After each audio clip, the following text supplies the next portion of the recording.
Namaku Siti. Ini adalah kisah tentang bagaimana rasa iri di hati calon menantuku nyaris menghancurkan kebahagiaan rumah tanggaku.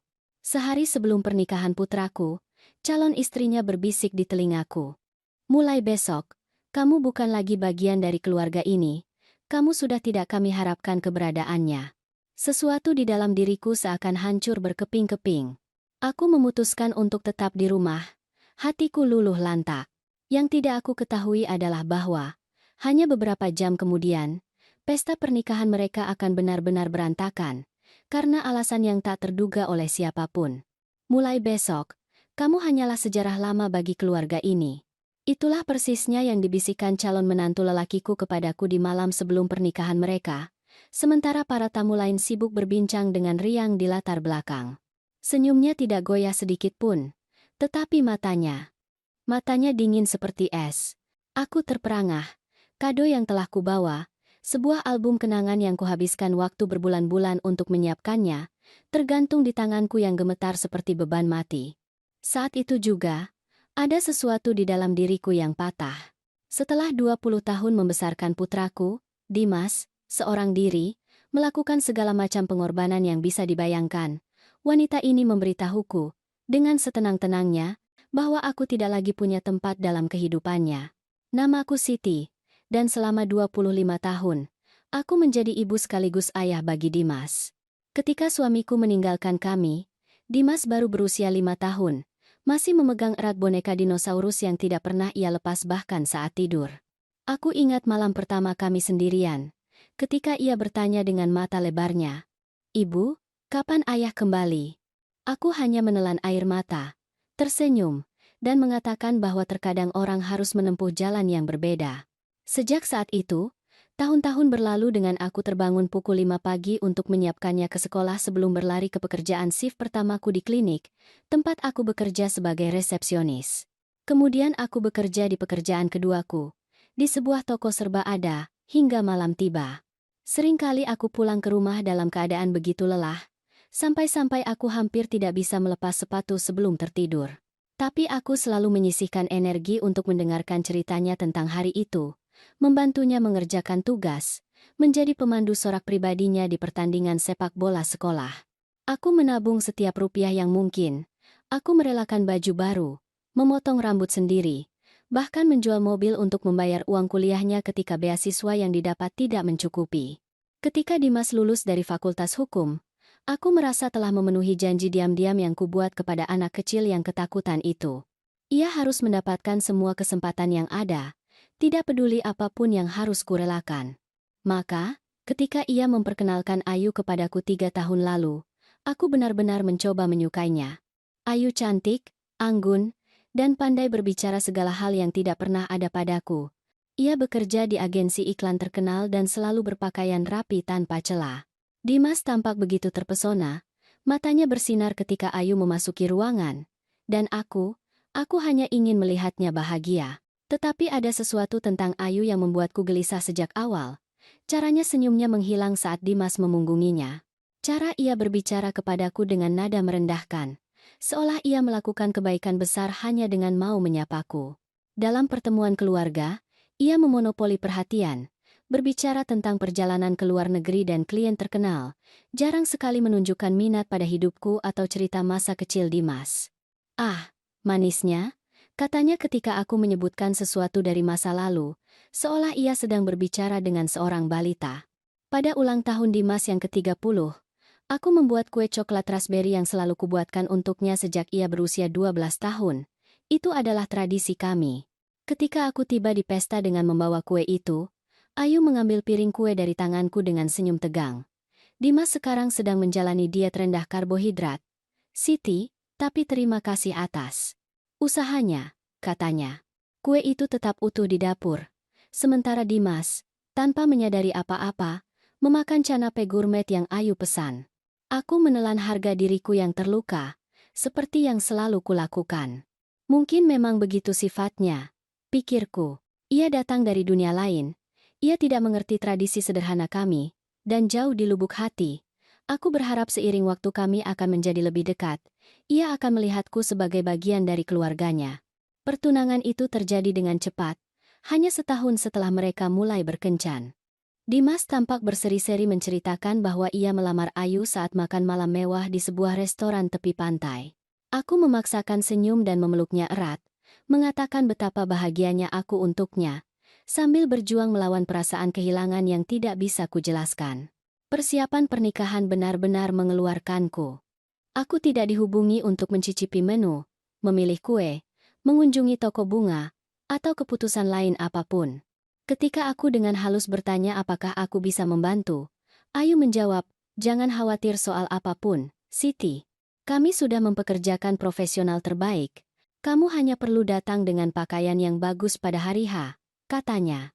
Dan begitulah, hingga malam sebelum pernikahan, ketika aku memutuskan untuk melakukan upaya terakhir demi membangun jembatan hati.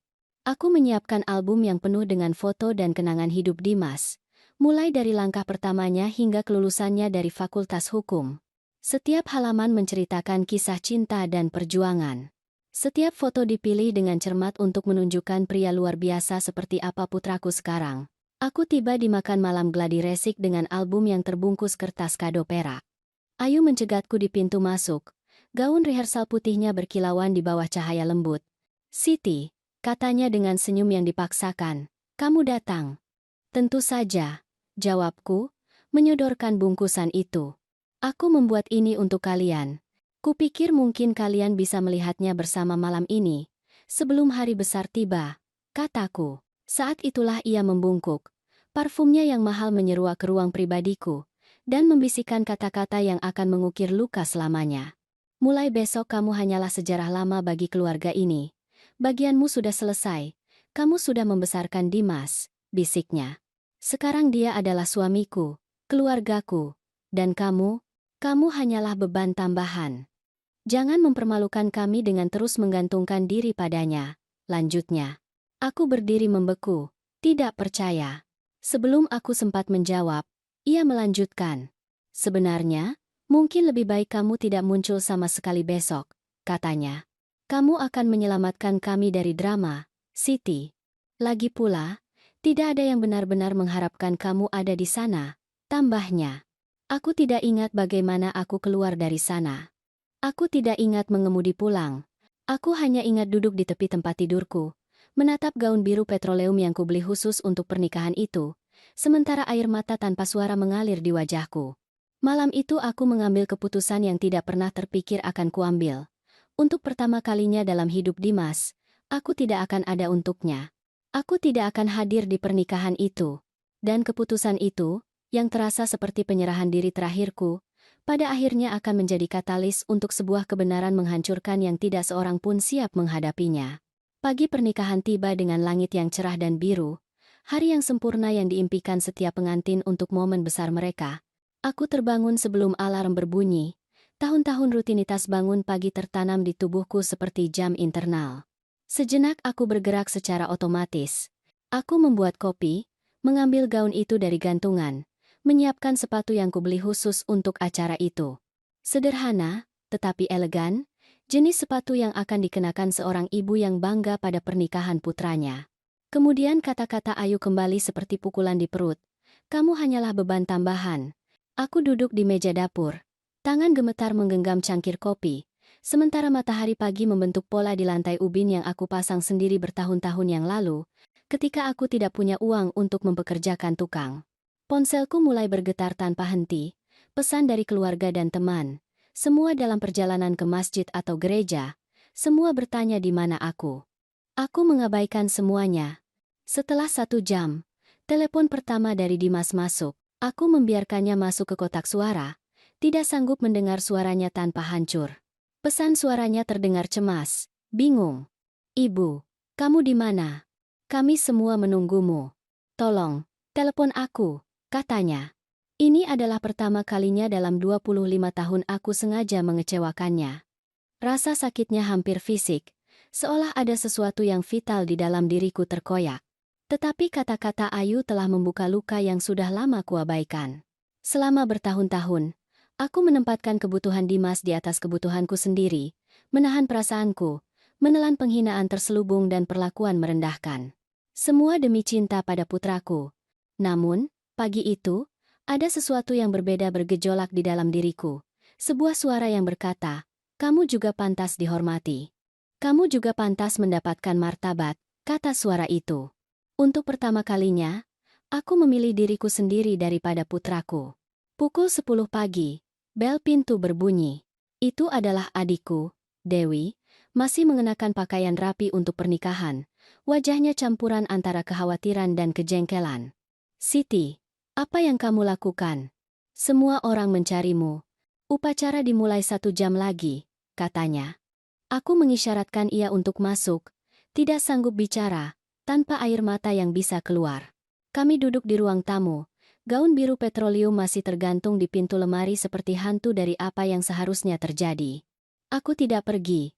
Akhirnya aku berhasil berkata. Dewi menatapku seolah aku baru saja mengumumkan akan pindah ke planet Mars. Bagaimana mungkin kamu tidak pergi? Itu pernikahan satu-satunya putramu, katanya. Ayu bilang padaku bahwa setelah pernikahan, aku bukan lagi bagian dari keluarga mereka. Dia bilang aku tidak perlu muncul hari ini. Jawabku. Adikku memucat. Kemarahan menggantikan kebingungan di wajahnya. Dia bilang begitu? Dia menatapmu dan bilang begitu, tanyanya. Aku mengangguk. Air mata akhirnya memenangkan pertarungan melawan pengendalian diriku. Dia bilang aku adalah beban tambahan. Bahwa aku sudah melakukan bagianku dan sekarang harus menyingkir, kataku. Dewi duduk dengan berat di sampingku, menggenggam tanganku. Untuk waktu yang lama, hanya detak jam dinding yang memecah kesunyian. Oh, Siti, bisiknya akhirnya. Suaranya tercekat. Aku sudah tahu ada yang salah dengan gadis itu, katanya. Dia mencintai Dimas dengan caranya. Aku mencoba membela, sebuah harapan terakhir untuk masa depan Dimas. Tidak. Dewi menggelengkan kepala dengan tegas. Cinta tidak memperlakukan orang seperti itu. Cinta tidak mengucilkan. Cinta tidak mempermalukan, katanya. Saat kami berbicara, ponselku terus bergetar dengan pesan dan panggilan. Dimas, semakin putus asa. Teman-teman yang bingung. Keluarga Ayu, anehnya, dalam keheningan total. Pukul 11 tepat, lonceng gereja mulai berbunyi sayup-sayup. Aku membayangkan para tamu mengambil tempat duduk mereka. Dimas gelisah di altar. Ayu bersiap di suatu ruangan samping, mungkin puas dengan ketidakhadiranku. Ini seharusnya menjadi awal dari akhir dari peranku sebagai bagian utama dalam hidup Dimas. Sebuah langkah ke dalam bayangan, ke peran sosok jauh yang akan ditoleransi pada hari raya dan ulang tahun, selalu dijaga di pinggir. Tetapi takdir memiliki rencana lain. Sesaat setelah tengah hari, ketika lonceng seharusnya mengumumkan persatuan pasangan baru, ponselku berdering lagi.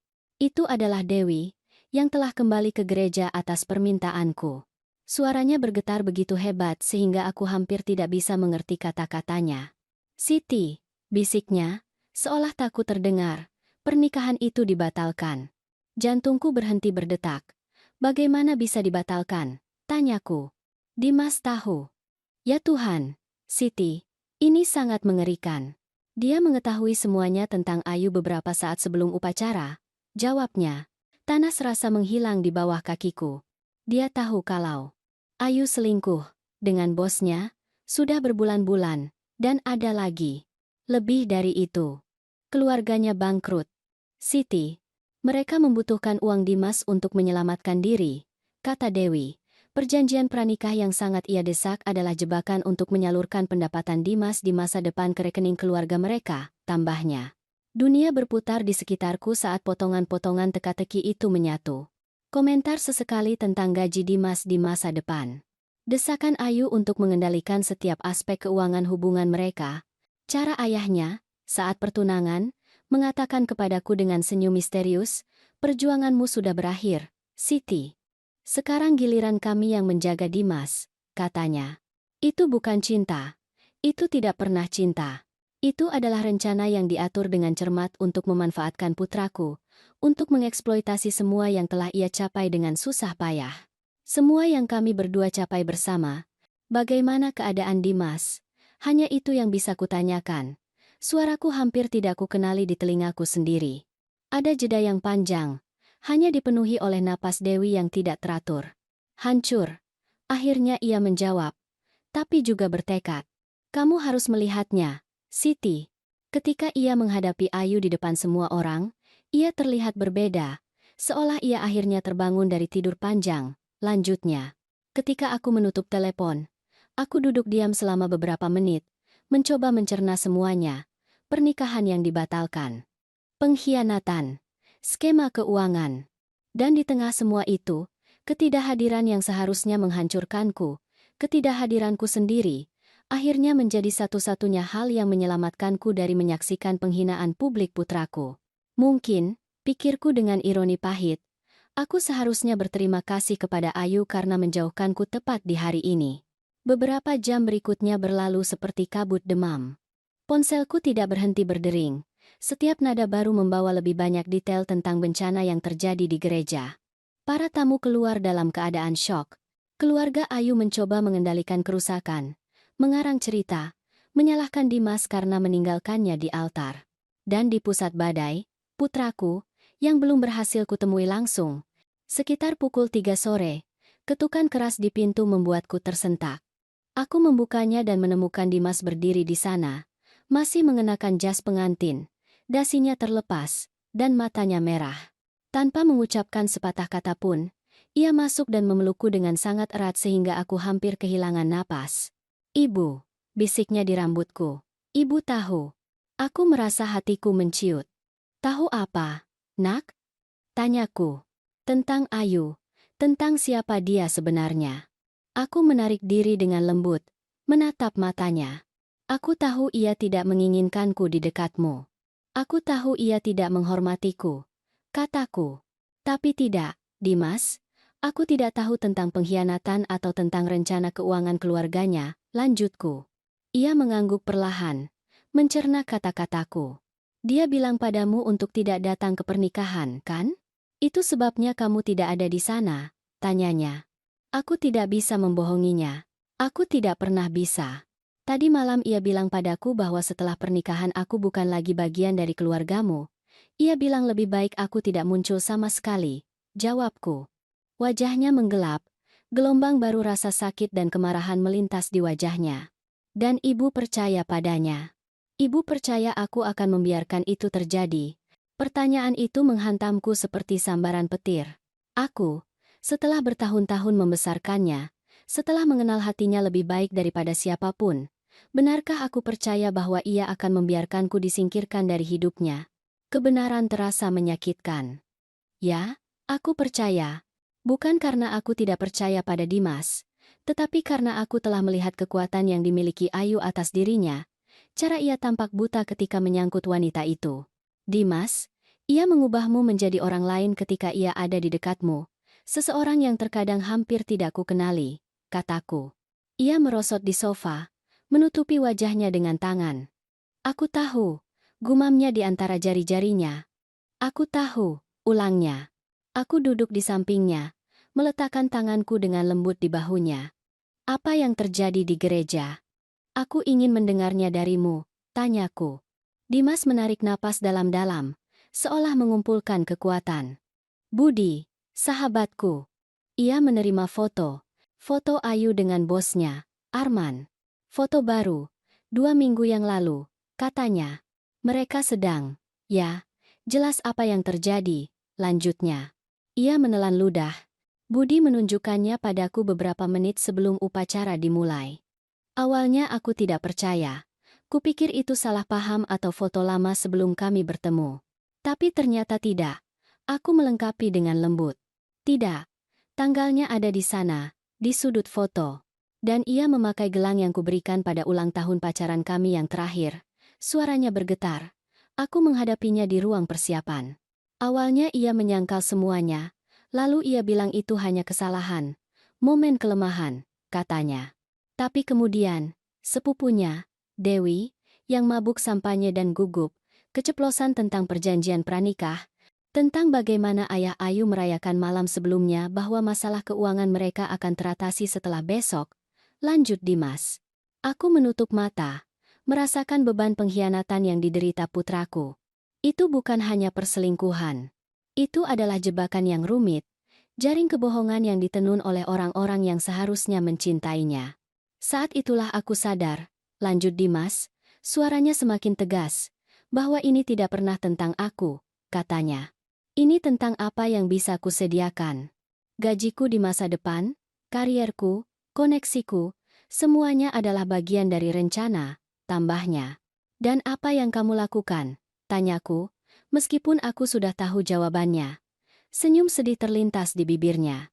Aku berjalan ke altar, bukan untuk menikah, tetapi untuk mengumumkan kepada semua tamu bahwa pernikahan dibatalkan. Bahwa Ayu telah mengkhianati kepercayaanku dan hubungan kami telah berakhir, jawabnya. Aku membayangkan adegan itu. Putraku, yang selalu begitu tertutup dan diam-diam, berdiri di depan 200 tamu, mengungkapkan rasa sakit dan kekecewaannya. Keberanian yang dibutuhkan membuatnya aku terdiam. Keluarga Ayu mengamuk. Lanjutnya, ayah Ayu mengancamku di sana, di depan semua orang. Ia bilang aku tidak tahu siapa yang kuhadapi. Ibunya mulai berteriak bahwa aku mempermalukan putrinya, kata Dimas. Dan ia berhenti, rasa sakit jelas di suaranya. Ayu berubah total. Semua pesona itu, semua kelembutan itu menghilang. Ia menyebutku pengecut. Ia bilang aku berlebihan, bahwa semua orang berselingkuh, bahwa aku menyia-nyiakan hal terbaik yang pernah terjadi dalam hidupku, tambahnya. Aku menggenggam tangannya, meremasnya dengan lembut. Aku sangat menyesal, nak, kataku. Ia meremas tanganku kembali, matanya bertemu mataku. Tahukah ibu apa yang paling menyakitkan? Tanyanya. Bukan pengkhianatan itu, bahkan bukan mengetahui tentang skema keuangannya, katanya. Itu adalah menyadari bahwa ia ingin menjauhkan ibu dariku, bahwa ia memperlakukan ibu seperti sesuatu yang bisa dibuang, suaranya tercekat. Ibu yang memberikan segalanya untukku, yang tidak pernah, bahkan sekalipun, meninggalkanku, lanjutnya. Air mata yang kutahan sejak ia datang akhirnya tumpah. Oh, Dimas, kataku. Dan hari ini, ketika ibu tidak ada di sana, awalnya aku marah. Kupikir ibu meninggalkanku tepat ketika aku paling membutuhkan ibu, katanya. Tapi sekarang aku mengerti. Ia memaksamu melakukan itu. Ia membuat ibu berpikir itu adalah yang aku inginkan, lanjutnya. Aku seharusnya tidak mempercayainya. Aku mengakui, rasa bersalah menguasai diriku. Aku seharusnya ada di sana untukmu. Tidak peduli apapun yang ia katakan, kataku.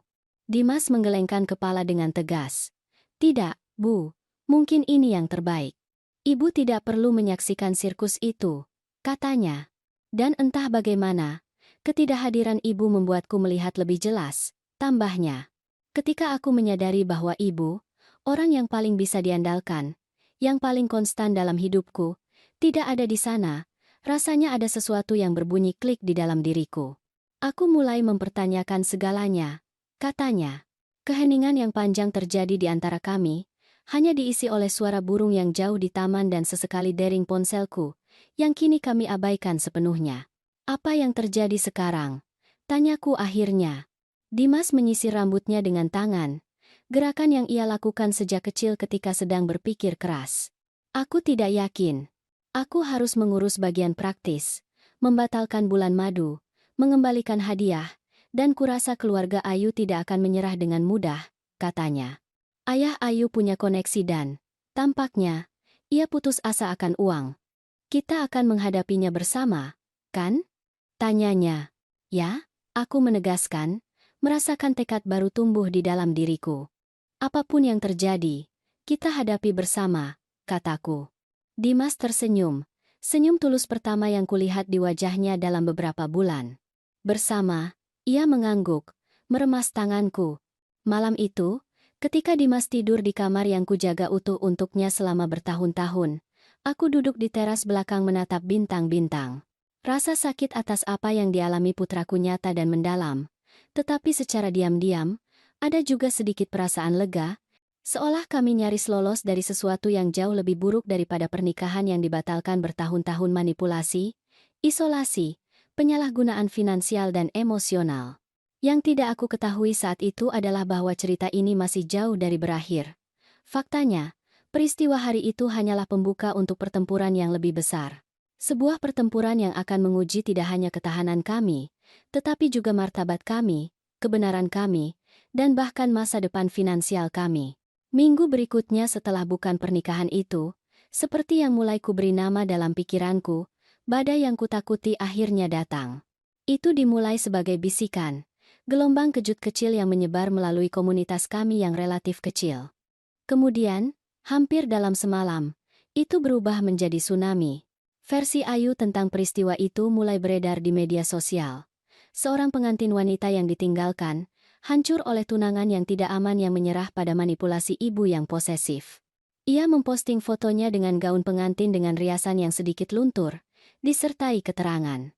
Beberapa orang tidak tahu kapan harus mundur. Beberapa ibu tidak bisa memotong tali pusar, tulisnya. Komentar membanjiri halamannya. Orang asing menawarkan dukungan. Teman-teman menuntut untuk tahu pria macam apa yang meninggalkan wanita di altar dan ibu macam apa yang ikut campur dalam hubungan putra dewasanya. Narasinya meyakinkan, emosional, dan sepenuhnya dibuat-buat. Abaikan saja, aku menasihati Dimas ketika ia menunjukkan postingan itu kepadaku. Wajahnya pucat karena marah. Orang yang peduli tahu kebenarannya. Tetapi kami segera menemukan bahwa itu tidak sesederhana itu. Kebohongan memiliki kaki yang panjang, seperti kata nenekku, dan kebohongan Ayu sedang berlari maraton. Aku mulai memperhatikan tatapan aneh di pasar, percakapan yang tiba-tiba berhenti ketika aku mendekat di apotek. Seorang teman lama sekolah mengirimiku pesan menanyakan apakah aku benar-benar merusak pernikahan Dimas karena cemburu. Bahkan ustaz di tempat ibadah kami, yang mengenalku sejak Dimas masih kecil, memanggilku untuk percakapan pribadi tentang membiarkan anak-anak mengikuti jalan mereka sendiri. Kemarahan yang kurasakan dengan cepat digantikan oleh sesuatu yang lebih menyakitkan. Rasa malu. Bukan karena aku percaya pada kebohongan itu, tetapi karena setelah bertahun-tahun berkorban dalam diam, martabat yang dipertahankan bahkan dalam keadaan yang paling sulit, aku digambarkan sebagai penjahat dalam cerita orang lain. Dimas, sementara itu, menghadapi pertempurannya sendiri. Salah satu mitra di kantor hukum tempat ia bekerja, kebetulan adalah teman ayah Ayu, mulai mempertanyakan penilaian dan stabilitas emosionalnya. Klien yang ia dapatkan dengan susah payah tiba-tiba enggan bekerja dengannya. Kemudian, pada suatu pagi Kamis yang mendung, sekitar 10 hari setelah pernikahan dibatalkan, bom terakhir dijatuhkan. Sebuah surat resmi, diantar oleh kurir berwajah serius, ditujukan kepadaku. Aku membuka amplop itu dengan tangan gemetar dan menemukan pemberitahuan hukum. Keluarga Ayu menuntutku atas pencemaran nama baik, kerugian emosional, dan, yang paling tidak masuk akal, campur tangan dalam hubungan kontraktual. Aku segera menelepon temanku Rina, yang bekerja sebagai asisten hukum di kantor hukum besar di kota itu.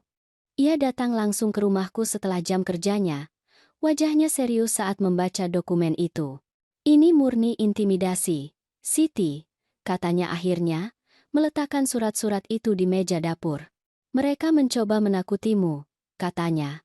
Ini tentang campur tangan dalam hubungan kontraktual hanyalah cara elegan untuk mengatakan kamu merusak rencana keuangan mereka, tambahnya. Rencana keuangan? Rina menatapku dengan terkejut. Kamu tidak tahu? Keluarga Ayu praktis bangkrut. Ayahnya kehilangan jutaan rupiah dalam investasi buruk beberapa tahun terakhir, katanya. Mereka mengandalkan pernikahan itu untuk menstabilkan keuangan mereka. Lanjutnya, informasi itu jatuh seperti batu di perutku. Jadi ini tidak pernah tentang cinta, bahkan sesaat pun. Ini tentang uang, kendali, keamanan finansial. Dan ketika aku menolak menghadiri pernikahan tindakan kecil untuk melindungi diri sendiri, setelah bertahun-tahun tunduk aku memberi Ayu kesempatan sempurna untuk mengubah narasi. Ia tidak bisa dilihat sebagai pengantin yang tidak setia dan oportunis. Jadi ia melukisku sebagai ibu yang pahit dan suka mengontrol yang tidak bisa melepaskan putranya. Itu brilian. Dengan cara yang jahat, keesokan harinya, Dimas menerima surat serupa. Ia pulang dengan wajah pucat, melemparkan surat-surat itu ke meja. Mereka juga mengancamku dengan tuntutan, katanya. Ayah Ayu bilang jika aku tidak membersihkan nama mereka di depan umum, ia akan menyeret ibu ke pengadilan. Ia bilang akan menghancurkan ibu secara finansial, tambahnya. Jantungku berdebar kencang. Dimas baru saja lulus dari Fakultas Hukum, masih membayar pinjaman mahasiswa, dan karirnya baru saja dimulai. Tuntutan hukum, bahkan yang sepele, bisa menguras tenaganya sebelum ia memiliki kesempatan untuk meniti karier secara profesional. Apa yang akan kamu lakukan? Tanyaku, takut akan jawabannya. Dimas mengepalkan tinjunya, tekad yang kuat di matanya yang mengingatkanku pada anak laki-laki yang ia adalah. Anak laki-laki yang menghadapi pengganggu 2 kali ukurannya untuk membela teman sekelasnya yang cacat. Aku akan berjuang, Bu. Aku akan berjuang untuk kita berdua, katanya. Malam itu, ketika aku tidak bisa tidur, aku teringat sesuatu yang Ayu katakan beberapa bulan sebelumnya, selama salah satu momen merendahkannya. Ibu tidak mengerti bagaimana dunia bekerja, Siti. Persepsi adalah segalanya, katanya. Orang percaya apa yang mereka lihat, bukan apa yang benar, tambahnya. Ia benar dalam satu hal. Persepsi itu penting. Orang-orang mempercayainya karena ia memainkan peran korban dengan baik.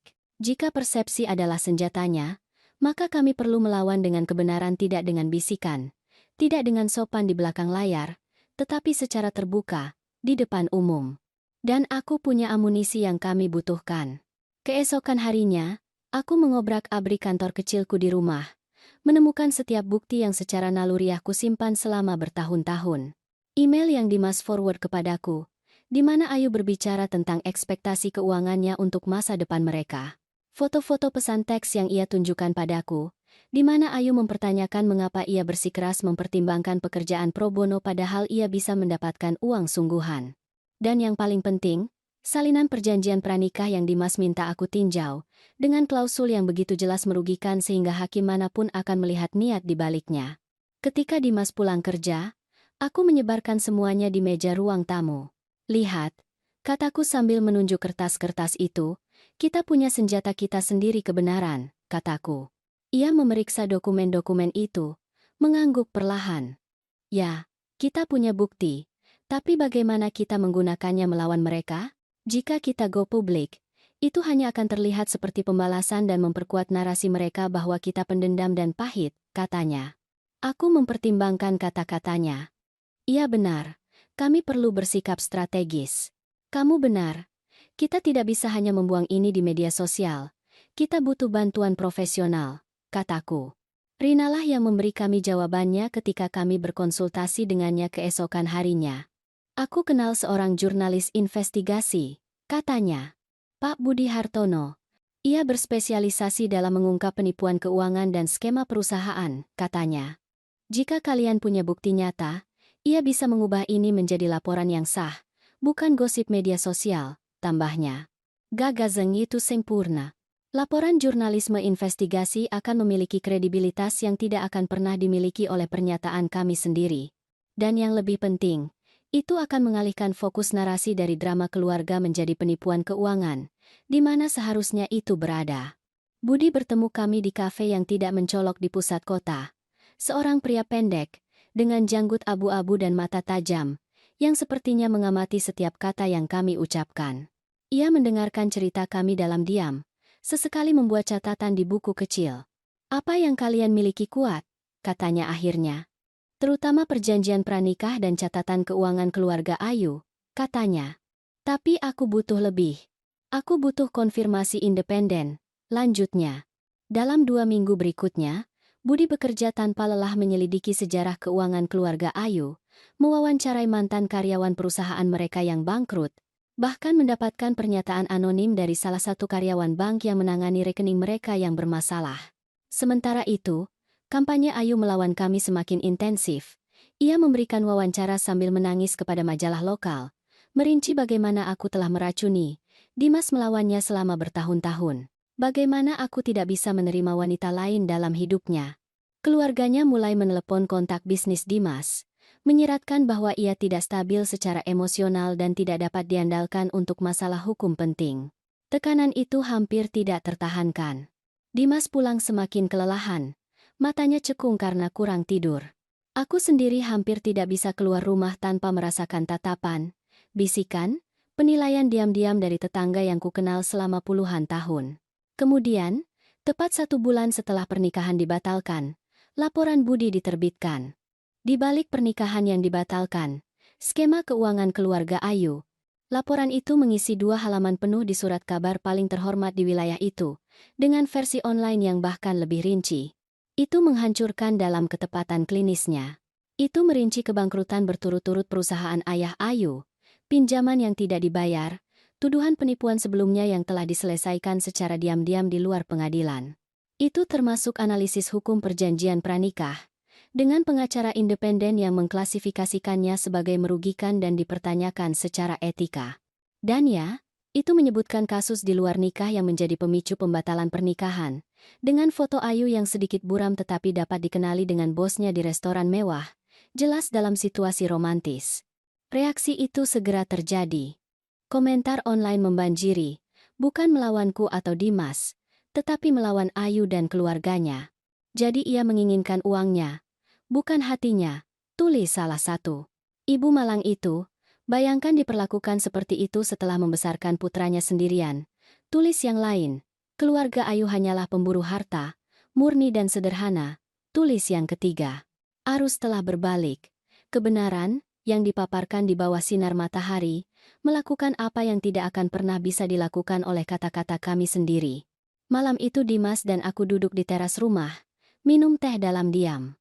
Untuk pertama kalinya dalam beberapa minggu tidak ada ketegangan di udara, hanya kelelahan bersama, dan mungkin secercah harapan kecil.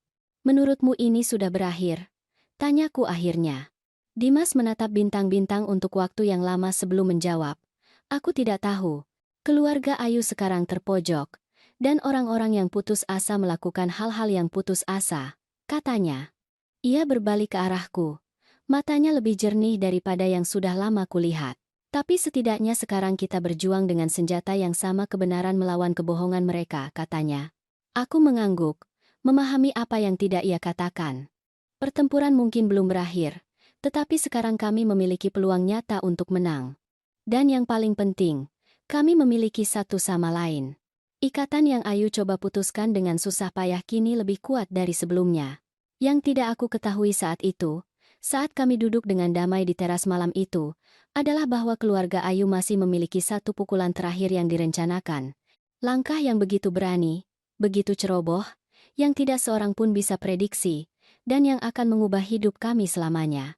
Ketenangan yang mengikuti publikasi laporan Budi seperti mata badai. Momen singkat kedamaian sebelum gelombang kekacauan berikutnya. Selama 2 minggu, Dimas dan aku bernapas sedikit lebih mudah. Tatapan penghakiman berkurang. Pesan dukungan mulai berdatangan. Bahkan beberapa klien yang menjauh dari kantor hukum Dimas kembali, mengakui bahwa mereka salah informasi tentang situasi tersebut. Aku seharusnya curiga terhadap keheningan yang datang dari keluarga Ayu. Orang-orang seperti mereka tidak menghilang diam-diam ketika mereka diekspos. Mereka menyerang balik, biasanya dengan cara yang tidak pernah bisa kamu antisipasi.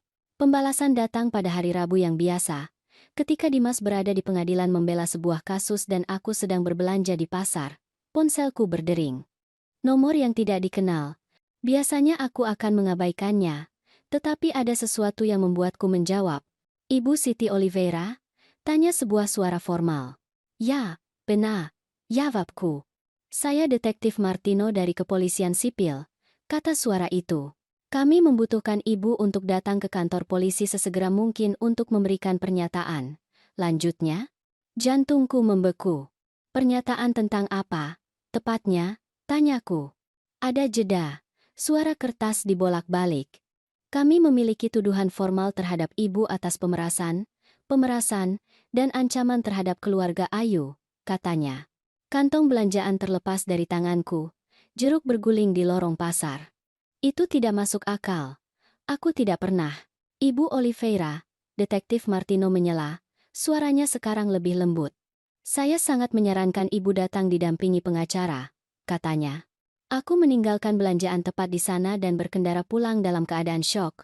Tanganku gemetar begitu hebat sehingga aku hampir tidak bisa membuka pintu. Setelah masuk, aku segera menelepon Dimas, yang bergegas keluar dari pengadilan segera setelah ia mendengar suaraku yang gemetar. Ketika ia tiba di rumah, aku sudah menemukan dokumen yang ditinggalkan seorang petugas di pintuku saat aku pergi surat panggilan resmi yang merinci tuduhan itu. Menurut pengaduan itu, aku telah mengancam keluarga Ayu dengan paparan publik informasi palsu, kecuali mereka membayar sejumlah besar uang untuk menjaga keheninganku. Ini sepenuhnya dibuat-buat, kata Dimas. Wajahnya merah karena marah saat membaca dokumen itu. Mereka mencoba mengkriminalisasi fakta bahwa kita mengungkap kebenaran tentang mereka. Tapi, bagaimana mereka bisa mengarang tuduhan seperti itu? Bukankah mereka butuh bukti? Tanyanya. Dimas menyisir rambutnya karena frustrasi. Untuk memulai penyelidikan. Belum tentu, katanya.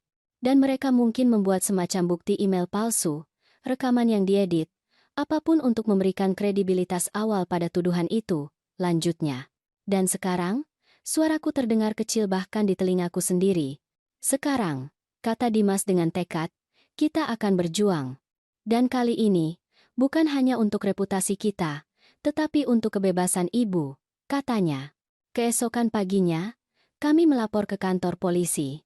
Dimas menghabiskan sepanjang malam menyiapkan pembelaan awal kami, sementara aku duduk di sampingnya di meja dapur, memberikan setiap detail yang bisa kuingat tentang interaksiku dengan keluarga Ayu. Kantor polisi adalah bangunan tua yang megah di pusat kota. Saat kami menaiki tangga masuk, aku melihat sekelompok kecil wartawan berkumpul. Seseorang telah membocorkan informasi tentang tuduhan itu ke pers. Jangan katakan apa-apa, bisik Dimas, melingkarkan lengan pelindung di sekitarku saat kami bergegas melewati para jurnalis. Satu kata pun tidak, katanya. Detektif Martino adalah pria parubaya dengan mata lelah dan ekspresi yang tidak bisa kubaca. Ia membawa kami ke ruang interogasi kecil. Pengalaman yang surreal bagiku, yang tidak pernah berada di sisi lain hukum seumur hidupku. Ibu Siti Oliveira, ia memulai setelah menyalakan alat perekam.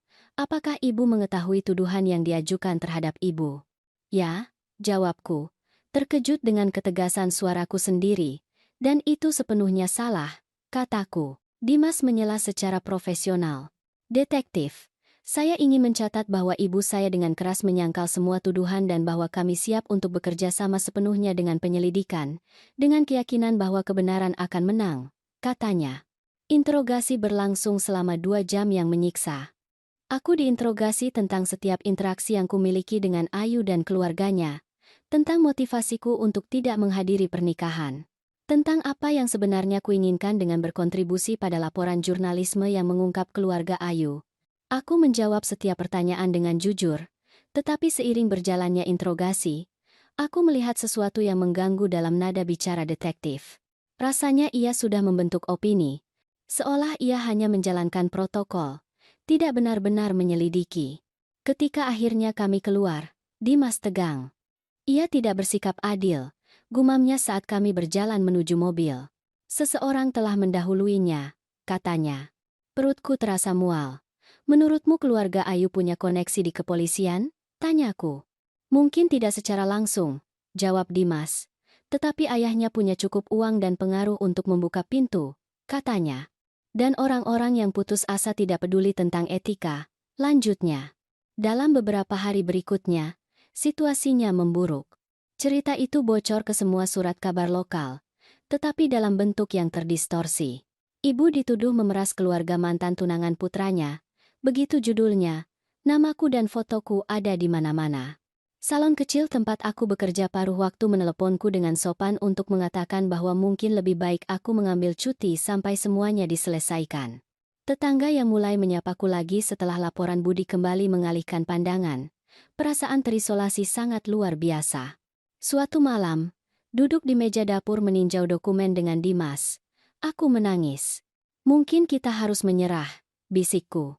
Mungkin kita harus mengatakan apa yang mereka ingin dengar, menarik pernyataan kita di depan umum, kataku. Dimas meletakkan kertas-kertas itu dan menggenggam tanganku. Ibu, lihat aku. Matanya tegas, bertekad.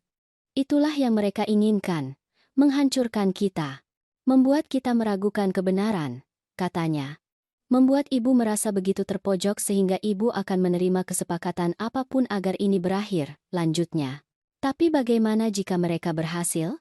Bagaimana jika aku ditangkap karena sesuatu yang tidak kulakukan? Tanyaku. Itu tidak akan terjadi, katanya dengan keyakinan yang sangat ingin kubagikan.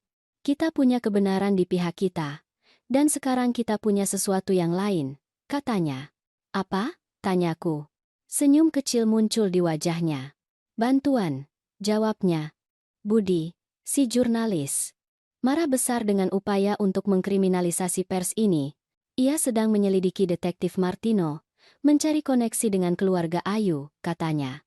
Dan Rina berhasil meyakinkan bosnya, salah satu pengacara kriminal terbesar di kota, untuk mengambil kasus kita pro bono, tambahnya. Untuk pertama kalinya dalam beberapa hari, aku merasakan secercah harapan. Kami tidak sendirian dalam perjuangan ini. Minggu berikutnya, kasus ini mengambil giliran yang tidak terduga. Budi menerbitkan laporan baru, kali ini berfokus pada metode investigasi yang dipertanyakan dalam kasus terhadapku. Ia telah menemukan bahwa detektif Martino memiliki seorang putra yang bekerja untuk salah satu dari sedikit perusahaan yang selamat dari kerajaan ayah Ayu yang bangkrut. Konflik kepentingan yang jelas yang lupa disebutkan oleh detektif itu.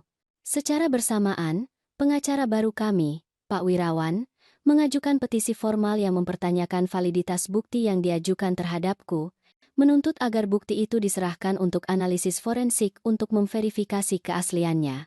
Tekanan mulai meningkat, bukan lagi terhadap kami, tetapi terhadap keluarga Ayu dan sistem yang telah mereka coba manipulasi.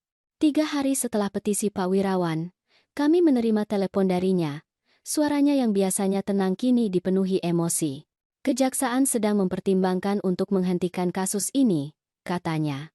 Tampaknya bukti-bukti itu tidak tahan terhadap pemeriksaan yang lebih ketat, dan mereka tidak ingin malu karena melanjutkan tuntutan yang jelas-jelas dibuat-buat, katanya. Dimas dan aku berpelukan, menangis lega.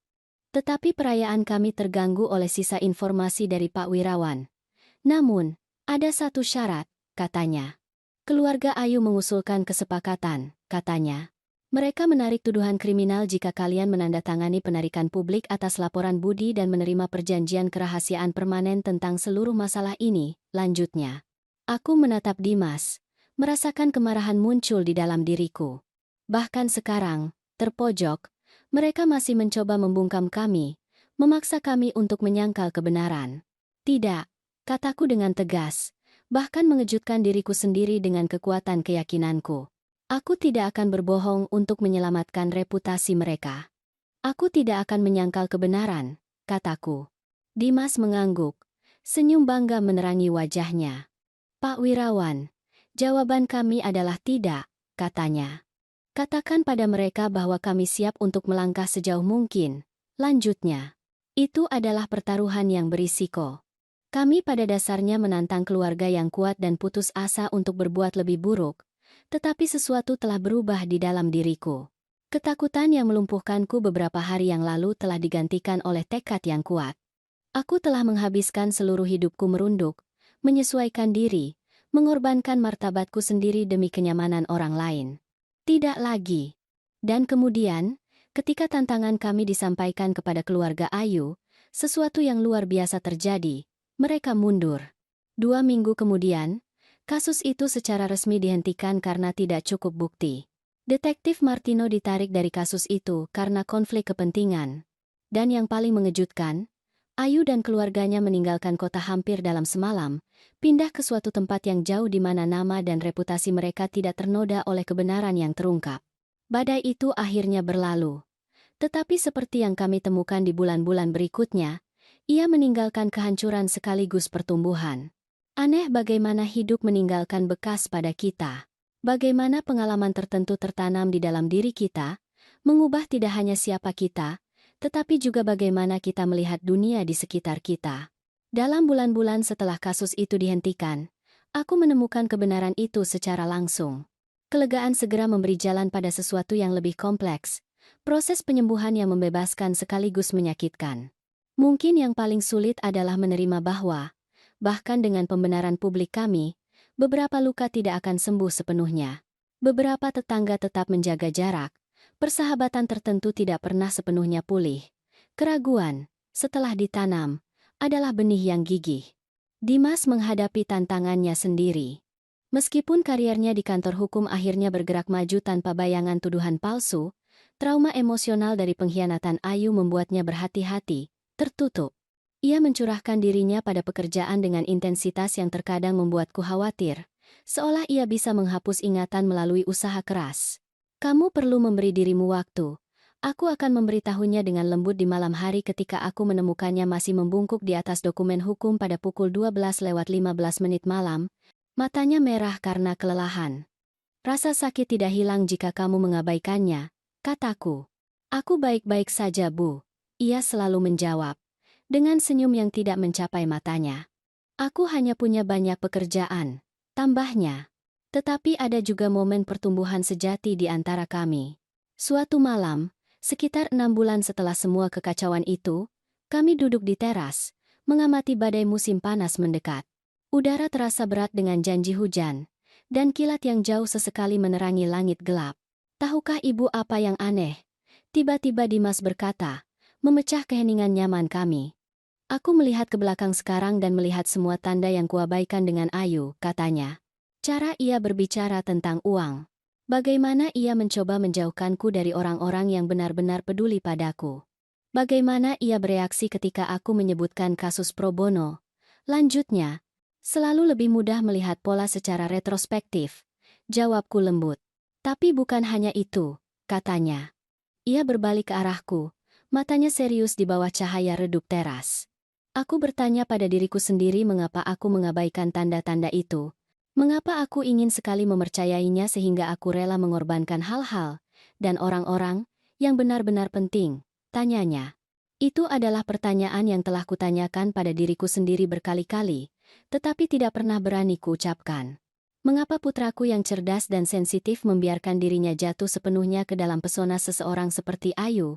Aku pikir, aku mencoba mengisi sesuatu. Ia melanjutkan, kata-katanya keluar perlahan, seolah ia menemukan kebenaran saat ia berbicara. Setelah ayah pergi, aku selalu merasa ada sesuatu yang rusak di dalam diriku, sesuatu yang membuatku tidak cukup baik, katanya. Dan Ayu terlihat begitu sempurna, begitu lengkap. Kupikir bersama dengannya entah bagaimana akan melengkapiku juga. Lanjutnya, hatiku tersekat. Bertahun-tahun, semua pengorbanan itu untuk melindunginya dari rasa sakit ditinggalkan. Dan meskipun demikian, Ayu telah menemukan cara untuk masuk. Dimas, kamu tidak pernah tidak cukup baik. Tidak pernah, kataku. Aku tahu sekarang, katanya. Senyum tulus kecil muncul di wajahnya.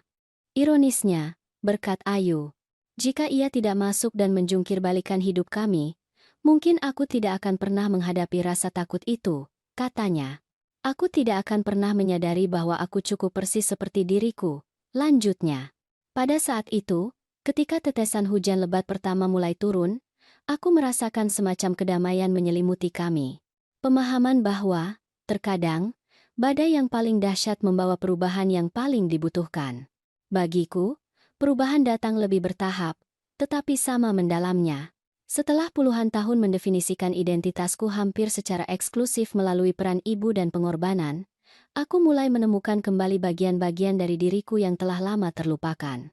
Aku kembali melukis, hasrat yang telah kutinggalkan ketika Dimas masih bayi karena kurangnya waktu dan sumber daya. Aku mulai dengan lukisan cat air kecil, kemudian aku maju ke kanvas yang lebih besar, membiarkan warna dan bentuk mengekspresikan apa yang terkadang tidak bisa diungkapkan oleh kata-kata. Pertama kali Dimas melihat salah satu lukisanku selesai, ia berdiri terpaku di pintu ruang kecil yang telah kuubah menjadi studio dadakan, matanya terbelalak. Ibu, ini luar biasa. Aku tidak tahu ibu bisa melukis seperti ini, katanya. Ada banyak hal tentangku yang tidak kamu ketahui, jawabku dengan senyum nakal.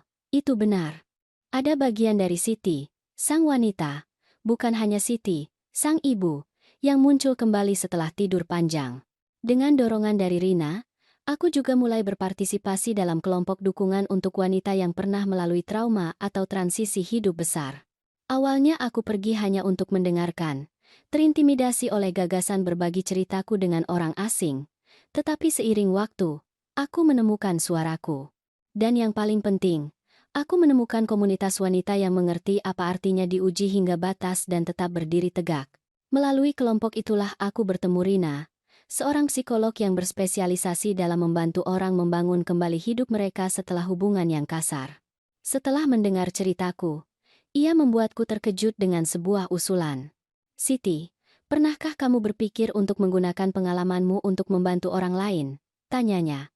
Kami punya program pendampingan untuk wanita yang sedang melalui situasi serupa, dan aku pikir kamu akan menjadi mentor yang luar biasa, katanya. Gagasan bahwa rasa sakitku dapat memiliki tujuan yang lebih besar, bahwa itu dapat digunakan untuk membantu orang lain menavigasi badai mereka sendiri, menyalakan sesuatu di dalam diriku. Aku mulai berlatih dengan Rina, mempelajari keterampilan yang diperlukan untuk mendukung orang lain tanpa membebani diriku secara emosional. 6 bulan setelah kasus itu berakhir, aku memberikan ceramah formal pertamaku untuk sekelompok kecil wanita. Tanganku gemetar begitu hebat sehingga catatanku hampir jatuh. Tetapi ketika aku mulai berbicara, kata-kata mengalir secara alami. Namaku Siti, aku memulai, dan sebagian besar hidupku aku percaya bahwa mencintai berarti meniadakan diri sendiri, bahwa menjadi kuat berarti menanggung semuanya dalam diam, kataku. Aku di sini untuk memberitahu kalian bahwa aku salah, lanjutku. Mata para wanita di ruangan itu, beberapa dengan bekas luka yang terlihat dari penderitaan mereka sendiri, yang lain dengan luka yang lebih tersembunyi, tertuju padaku.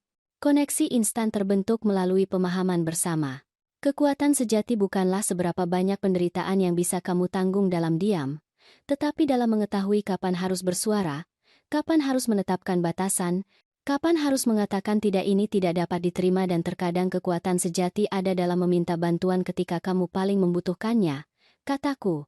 Saat aku berbicara, aku menyadari bahwa aku tidak hanya membantu para wanita itu, aku memperkuat pelajaran yang masih aku pelajari sendiri, bahwa martabatku sama pentingnya dengan martabat orang lain, bahwa cinta sejati tidak pernah menuntut kamu menjadi lebih kecil, bahwa bahkan setelah usia 50-an, masih ada waktu untuk menemukan bagian-bagian baru dari diriku sendiri.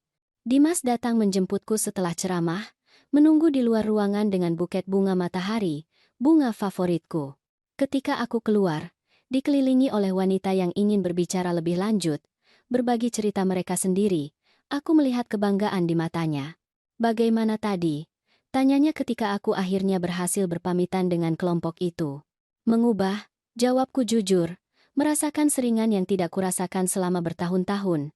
Untuk mereka dan untukku, kataku. Dalam perjalanan pulang, kami berbicara tentang masa depan. Sesuatu yang, di puncak krisis dengan keluarga Ayu, terasa seperti kemewahan yang mungkin tidak akan pernah kami miliki lagi. Dimas sedang mempertimbangkan untuk membuka kantor hukumnya sendiri, berfokus pada membantu orang-orang yang telah menjadi korban penipuan keuangan. Aku berpikir untuk kembali kuliah, mungkin mengambil kursus konseling untuk melengkapi pekerjaan pendampinganku. Tahukah ibu apa yang paling luar biasa, Bu? Kata Dimas saat kami berhenti di lampu lalu lintas. Setahun yang lalu, kita berdua hanya bertahan hidup. Sekarang kita benar-benar hidup, katanya. Kata-katanya dengan sempurna menangkap transformasi yang kami alami. Krisis yang seharusnya menghancurkan kami malah memaksa kami untuk tumbuh dengan cara yang tidak pernah kami bayangkan. Malam itu, duduk sendirian di studio dadakanku yang kecil, aku memulai lukisan baru. Itu bukan tentang badai yang kami hadapi, tetapi tentang fajar yang datang setelahnya. Warna-warna hangat harapan dan pembaruan menyebar di cakrawala. Saat kuas meluncur di kanvas di depanku, aku merenungkan perjalanan yang membawa kami ke sini, tentang kata-kata kejam yang dibisikkan oleh Ayu di malam sebelum pernikahan yang tidak pernah terjadi. Mulai besok kamu hanyalah sejarah lama bagi keluarga ini, bisiknya. Ia benar, tetapi tidak dengan cara yang ia bayangkan. Hari esok yang ia prediksi tidak pernah datang. Sebaliknya, masa depan yang berbeda terungkap, yang tidak pernah bisa ia antisipasi dan yang bahkan aku sendiri nyaris tidak berani impikan. Masa depan di mana aku bukan hanya beban tambahan dalam hidup putraku, tetapi seorang wanita yang menemukan kembali kekuatannya sendiri. Di mana ikatan antara Dimas dan aku, yang diuji hingga batasnya, muncul tidak hanya utuh, tetapi lebih kuat dan lebih sehat dari sebelumnya. Masa depan di mana bekas luka yang kami bawa bukanlah tanda malu, tetapi medali bertahan hidup. Dan saat warna-warna berbaur di kanvas di depanku, aku merasakan rasa syukur yang mendalam atas fajar baru ini. Bukan hanya untuk apa adanya, tetapi untuk harga yang kami bayar untuk mencapainya. Harga yang, meskipun menyakitkan, bernilai setiap rupiahnya. 1 tahun telah berlalu sejak aku melukis fajar pertama itu. Kanvas itu kini menempati tempat yang menonjol di dinding ruang tamuku. Pengingat harian tentang bagaimana kegelapan selalu menyerah, Pada akhirnya, kepada cahaya. Waktu, sang guru transformasi halus, melakukan pekerjaan penyembuhannya. Tidak menghapus bekas luka, tetapi mengintegrasikannya ke dalam permadani hidup kami yang lebih luas. Dimas berkembang dengan cara yang mengisi hatiku dengan kebanggaan yang begitu mendalam sehingga terkadang aku hampir tidak bisa mengungkapkannya. Ia benar-benar membuka kantor hukumnya sendiri, kecil, tetapi berkembang pesat, berspesialisasi dalam membantu korban penipuan keuangan dan manipulasi hukum. Pekerjaan itu memenuhinya dengan cara yang tidak pernah dicapai oleh pekerjaannya yang lama. Melihatnya menggunakan rasa sakitnya sendiri sebagai bahan bakar untuk membantu orang lain mengingatkanku, setiap hari, akan pria luar biasa seperti apa ia sekarang. Setiap kasus berbeda, katanya kepadaku baru-baru ini saat salah satu makan malam minggu kami, yang kini menjadi tradisi suci bagi kami, tetapi polanya selalu sama orang-orang yang rentan dieksploitasi oleh mereka yang seharusnya melindungi mereka, katanya. Aku melihat ibu di setiap klien, Bu, dan aku ingat mengapa aku memilih jalan ini, lanjutnya. Adapun diriku, perjalananku sendiri terus terungkap ke arah yang mengejutkan. Pekerjaan pendampinganku meluas. Aku mulai memberikan ceramah rutin di pusat-pusat komunitas, tempat penampungan wanita, bahkan di beberapa universitas lokal. Pesanku berevolusi melampaui ceritaku sendiri untuk membahas masalah yang lebih luas dinamika kekuasaan dalam hubungan, tanda-tanda manipulasi emosional, pentingnya menjaga identitasmu bahkan dalam hubungan yang paling dekat. Dan ya, aku menyelesaikan kursus konseling itu. Pada usia 53 tahun, aku kembali menjadi mahasiswa, duduk di antara anak-anak berusia 20-an, menyerap pengetahuan dengan dahaga yang hanya bisa dibangkitkan oleh pengalaman hidup. Awalnya, aku merasa tidak pada tempatnya, hampir malu untuk memulai kembali begitu terlambat. Tetapi aku segera menemukan bahwa perspektif unikku dihargai oleh para profesor dan kolega yang lebih muda. Ibu menjalani apa yang baru kami pelajari, kata seorang kolega berusia 22 tahun setelah aku berbagi sedikit pengalamanku selama diskusi di kelas. Itu memberikan dimensi yang sama sekali berbeda pada pembelajaran, katanya.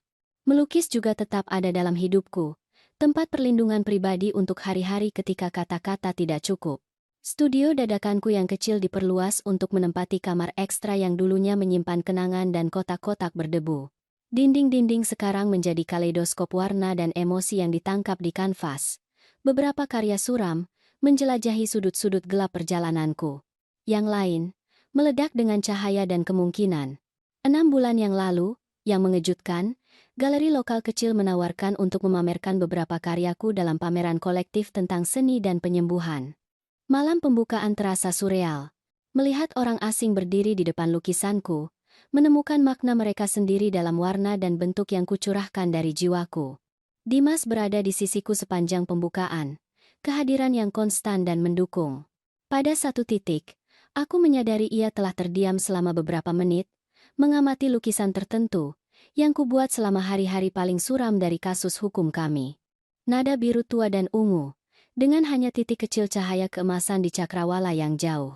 Begitulah rasanya, kan? Tanyanya lembut, tidak mengalihkan pandangannya dari kanvas, seolah kita tenggelam, dengan hanya sepotong harapan untuk digenggam, katanya. Aku mengangguk, terkejut dengan persepsinya yang tepat. Ya, persis seperti itu, jawabku. Ia kemudian berbalik ke arahku, matanya bersinar dengan sesuatu yang sangat mirip dengan kekaguman. Ibu selalu lebih kuat daripada yang kubayangkan, Bu. Lebih kuat daripada yang ibu sendiri tahu, katanya. Kata-kata itu melekat padaku. Balsem di saat-saat ketika ketidakamanan lama masih mencoba muncul kembali. Adapun keluarga Ayu, mereka praktis menghilang dari hidup kami.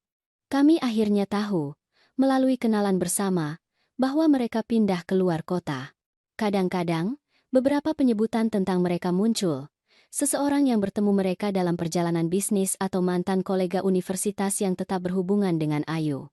Setiap kali itu terjadi, aku merasakan campuran emosi yang aneh gema jauh dari rasa sakit masa lalu, tetapi juga semacam rasa syukur yang enggan. Rasanya kontradiktif untuk merasakan apapun selain kepahitan terhadap orang-orang yang mencoba menghancurkan kami begitu metodis. Tetapi kebenarannya adalah, tanpa badai yang menghancurkan itu, mungkin kami tidak akan pernah menemukan kedalaman ketahanan kami sendiri. Mungkin aku masih akan hidup di pinggiran hidupku sendiri, mendefinisikan nilaiku secara eksklusif melalui peran sebagai ibu. Mungkin Dimas masih akan mengejar versi kesuksesan yang tidak akan benar-benar memenuhinya. Tidak, aku tidak berterima kasih kepada mereka. Aku tidak akan pernah bisa. Tetapi aku berterima kasih atas wanita seperti apa aku sekarang setelah selamat dari mereka. Sekitar 2 bulan yang lalu, sesuatu yang tidak terduga terjadi. Dimas muncul untuk makan malam minggu kami dengan seorang tamu. Rina, seorang pengacara lingkungan yang ia temui selama kasus kolaborasi. Awalnya, aku merasakan kecemasan lama itu bergejolak di dadaku. Hantu Ayu membayangi di sudut pikiranku, siap mengingatkanku betapa mudahnya aku dibuang sebelumnya. Tetapi Rina bukanlah Ayu. Itu jelas dalam 5 menit pertama percakapan, di mana Ayu berbicara tentang dirinya sendiri tanpa henti. Rina mengajukan pertanyaan, benar-benar tertarik pada jawaban. Di mana Ayu memperlakukanku dengan merendahkan, Rina memperlakukanku dengan rasa hormat yang hangat yang tidak terasa dipaksakan atau diperhitungkan. Pada satu titik, saat aku menyajikan makanan penutup, ia memperhatikan salah satu lukisanku yang lebih kecil tergantung di lorong. Ini benar-benar luar biasa, katanya, mendekat untuk memeriksanya lebih dekat. Cara ibu menangkap cahaya spesifik itu. Apakah ibu belajar secara formal? Tanyanya. Sebenarnya tidak, jawabku, sedikit malu dengan perhatian itu. Ini lebih seperti hobi yang baru kuambil lagi, kataku.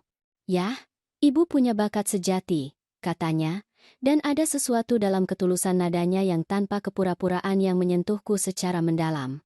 Ibuku adalah kurator di sebuah galeri di Surabaya. Ia pasti senang melihat karya ibu, katanya. Setelah Rina pergi, Dimas dan aku mencuci piring berdampingan, keheningan yang nyaman di antara kami, sampai akhirnya ia berbicara. Jadi, bagaimana menurut ibu tentang dia? Tanyanya, mencoba terdengar santai, tetapi tidak sepenuhnya bisa menyembunyikan pentingnya jawabanku. Aku mempertimbangkan dengan cermat sebelum menjawab. Ia terlihat, nyata, hadir. Tipe orang yang benar-benar melihat orang lain, kataku. Dimas menghela napas yang tidak kusadari sedang ia tahan. Ya, itu persis yang kurasakan juga, katanya. Apakah kalian serius? Tanyaku, mencoba untuk tidak terlalu mendesak. Kami santai saja, jawabnya, senyum kecil bermain di bibirnya. Kami berdua punya sejarah hubungan yang rumit, katanya. Tapi ya, kupikir ini bisa menjadi sesuatu yang istimewa, lanjutnya.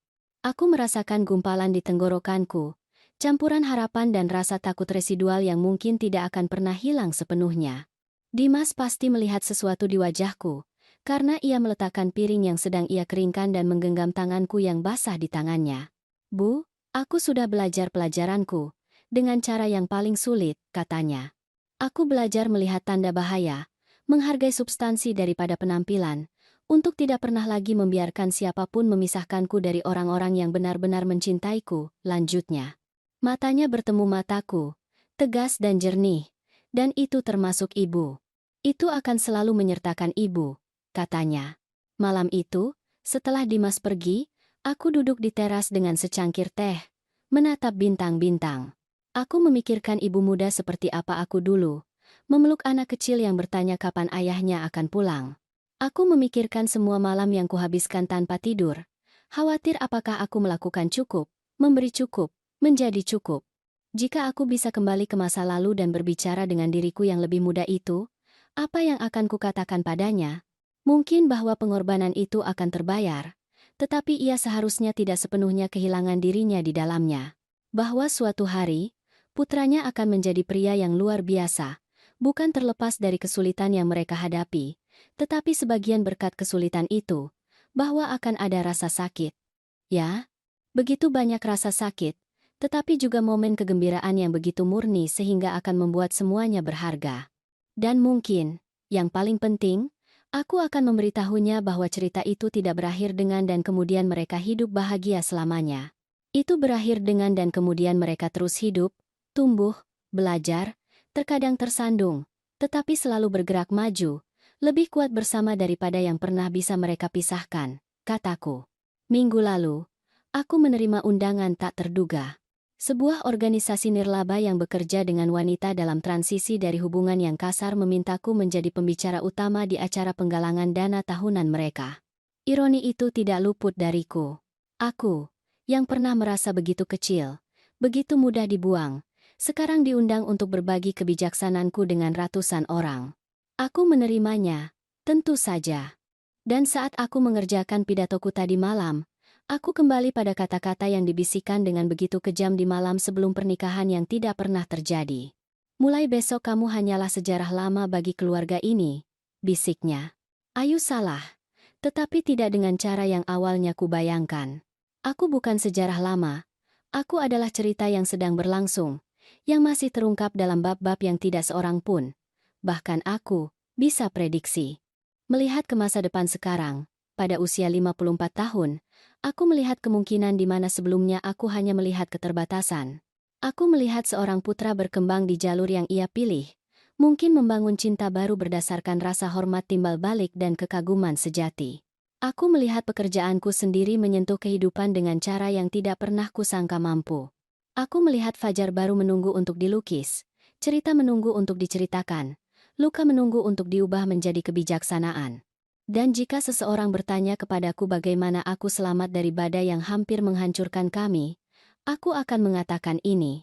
Ketika kata-kata kejam mencoba mendefinisikanmu, ketika tangan jahat mencoba membentukmu menjadi sesuatu yang kecil dan mudah dibuang, ingatlah siapa kamu sebenarnya. Bukan hanya ibu atau putra, atau peran tunggal lainnya yang coba direduksi oleh dunia. Kamu adalah alam semesta yang penuh kemungkinan. Kamu adalah cerita yang belum ditulis. Kamu lebih besar dari definisi apapun yang coba dipaksakan orang lain padamu. Dan ketika seseorang mencoba meyakinkanmu sebaliknya, ketika mereka berbisik kepadamu bahwa mulai besok kamu bukan lagi bagian dari keluarga, bahwa nilaimu telah habis, bahwa tempatmu di meja sudah tidak ada lagi, ingatlah ini. Perasaan memiliki yang sejati tidak pernah bergantung pada izin orang lain. Keluarga sejati tidak didefinisikan oleh perjanjian pranikah atau kepentingan finansial. Dan ceritamu, ya, ceritamu hanya milikmu. Kebenaran itulah yang menyelamatkan Dimas dan aku di saat tergelap kami. Kebenaran itulah yang memungkinkan kami muncul bukan hanya sebagai penyintas, tetapi sebagai orang yang bertransformasi. Dan kebenaran itulah yang kubawa sekarang, mercusuar untuk menerangi tidak hanya jalanku sendiri, tetapi mungkin juga jalan orang lain yang masih berjuang untuk menemukan cahaya mereka. Hari ini, ketika aku melihat ke cermin, aku tidak lagi hanya melihat ibu tunggal yang lelah yang mengorbankan segalanya, atau wanita yang dibuang dengan kata-kata kejam yang dibisikkan pada malam musim panas. Aku melihat Siti, utuh, kompleks, masih berkembang. Seorang wanita yang, setelah menghabiskan sebagian besar hidupnya merawat orang lain, akhirnya belajar merawat dirinya sendiri juga. Dan itu, mungkin, adalah kemenangan yang paling manis dari semuanya.